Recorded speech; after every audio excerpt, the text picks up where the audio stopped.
Assalamu alaikum everyone.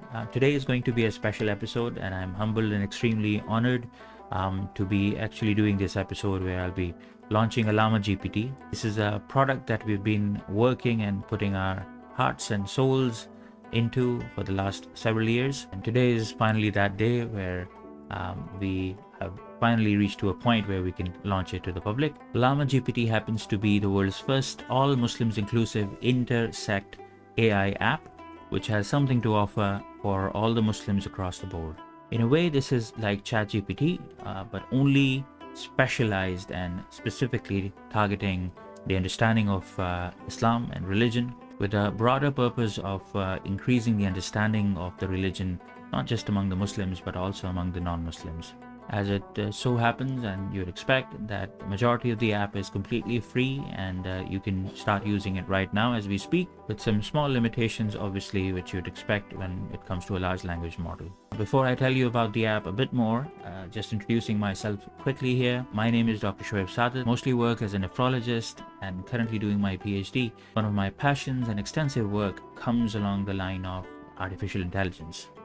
I've been talking about this for several years now, and this tool seems to be one of the ways to channel all that information, all that understanding into something positive.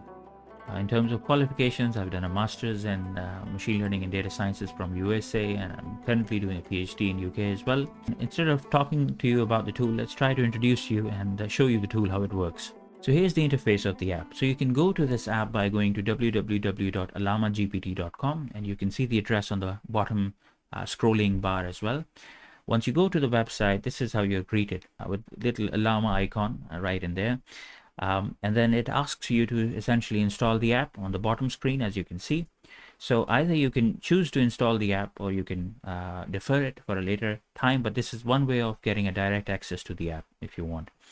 Now, on the main screen, you can see that there are a few options, so you can read about it, and kind of tells you what this app does and it's made for. But then there are these options. You can either explore the community or you can join. You can join using this big button, or you can join using the top right button. So choose either of these options. So once you click on this, it will take you to this sign up page where you can read all about what the app is offering. And once you are happy, you can simply click on I acknowledge, and then you can join using a Google account. So that's one of the things that you need to have. You need to have a Google account to be able to join it for free. So once you log in, this is how your main dashboard looks like. From the top, you can see that there are a few options. The first option is Discover, and the second option is New Chat. So before I take you to the chats, let's quickly just go to the Discover and find out what we've got here. So this, by the way, is all the chats that I have done for testing and trial purposes. But let's go to the Discover tab. Here you are greeted with a search bar on the top, so you can basically type in the questions or things that you want to know about, but it's only going to show the post that someone has already asked. So if you want to ask new questions, you should probably click on this new chat and then start a new chat. But if you want to, you can sort them, the chats or the questions asked, by either latest, so it shows you the most latest questions on top, or by top, where basically it shows you the most highly rated. So here you can see this number 1 represents a rating. So most highly rated posts are shown on top. So that's how you can discover someone else's chats. And one of the things you can do is simply click on it, and it will take you to the chats. It might not show exactly what the username is, again for privacy reasons, but it will show you the whole chat. Now I'll show you how you can make your own chats published so that other people can discover them as well. But if you click on one of these published posts, one of the things you can do is basically share these posts. So here on the top, you can see you can share it to WhatsApp or Twitter or X or LinkedIn, or you can simply copy this link and then share it directly wherever you want to share it. You can go back again to the main screen. Another thing I think is probably good to know right away is that you can change the mode. So if you go to the top right, you can see this little moon or sun option where you can change the mode of the app to make it dark mode or light mode. I like personally dark mode, so I'll keep it at that. One of the other things you can do is, if you like a question in this Discover chat section, you can simply go to the top right and select this little star and then it will put this up in your favorite section, and then this question becomes something that you can come back to again. One of the other things you can do is, once you've opened the chat, you can go down and you can actually add your comment, and other people can rate up and down based on if they like or they agree with this answer or this comment or not. One of the other things that you need to know about, and this is important, how to return to your own personal dashboard. So you can do that by going onto the top left and simply clicking on this main icon, and it will take you to your own dashboard. Once you're here, you will be able to see all the chats that you've done, all the favorites. So you can also make your own chats favorited. So you can simply go to one of these and click on the star icon. It will make it favorite for you. And one of the other things you can do is, whatever chat that you've produced, you can simply make that into a published post by clicking this world icon, or you can delete that chat as well. So I think let's quickly go back and let's do everything from the start so that you understand the flow of the app. So let's start with a new chat. So I'm going to the top right and clicking on new chat. Now this is the interface which you get when you're trying to start a new chat and ask a question. Now in this case, you're allowed to select your sect. This is an option that you are allowed to choose if you want to, but if you don't want to choose any of these, then you can simply start by asking question in the text box.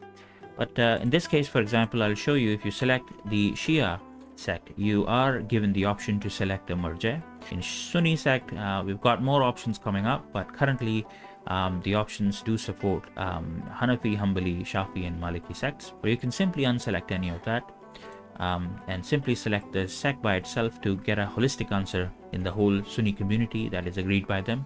Or you can simply deselect everything and then get an answer which is kinda representing the whole Muslims rather than a certain sect. So let's start with a basic question and let's try to find out if the AllamaGPT understands what we're trying to ask it. So let's start with the pillars of Islam, and then we press enter, and it does take a second or two to get the answer rolling. Right, so the Allama has started thinking now, and there you go. So usually for a detailed answer, it might take a bit longer than expected, but you should be able to get the answer that you've asked for. On the top, you can see the title of this post, how many pillars are there in Islam, and then what you can do is you can change the title as well if you wanted to. So you can make a change and press enter, and that will secure the change. The other option you've got is you can make it a published chat as we spoke, and then you can click on this little share icon so that you can share the whole post to your friends and family. Let's close that, and this is the answer that it kind of provides. Because we didn't choose any certain specific sect, it did try to converge on an answer which is kind of holistically acceptable in Islam. It does go through all the important sects. One of the things you'll notice at the end of most of the answers is something like this, where it literally asks you to do some investigation and verify, cross-verify the answers provided by AI with your own Allama or with your own religious books. And you can also see a disclaimer at the bottom. Because AI is not infallible, this is also the right time to introduce this disclaimer that all the information that this AI produces, it's because it's been trained on some of the resources, but it can't be trained on literally every resource possible, and it can't understand every aspect that people belonging to different sects or different religions do have. It is prone to error, and you'd expect it, unfortunately, to produce erroneous responses. So my advice is, obviously, don't take the answer as the absolute truth.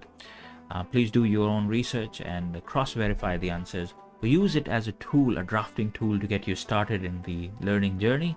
Once you've got enough information and you want to know more, you can obviously do a bit more digging. But it's always nice and handy to have a little chat buddy that you can ask the questions to get started on. The other disclaimer is, obviously, we've tried to be respectful, mindful of all the sects that we could cover for now, but there are obviously several other sects in Islam, and not everything can be individually covered. Therefore, the option to holistically search is always a useful inclusion, but we'll try to incorporate as many angles or as many fields or schools of thought as we can. If you have suggestions, obviously that would help a huge deal. The contact email address is provided at the bottom. It's AllamaGPT@gmail.com. So you can please let us know about the improvements that or suggestions that you have to make it even better. Jazakallah, and thanks for joining. Assalamu alaikum wa rahmatullahi wa barakatuh.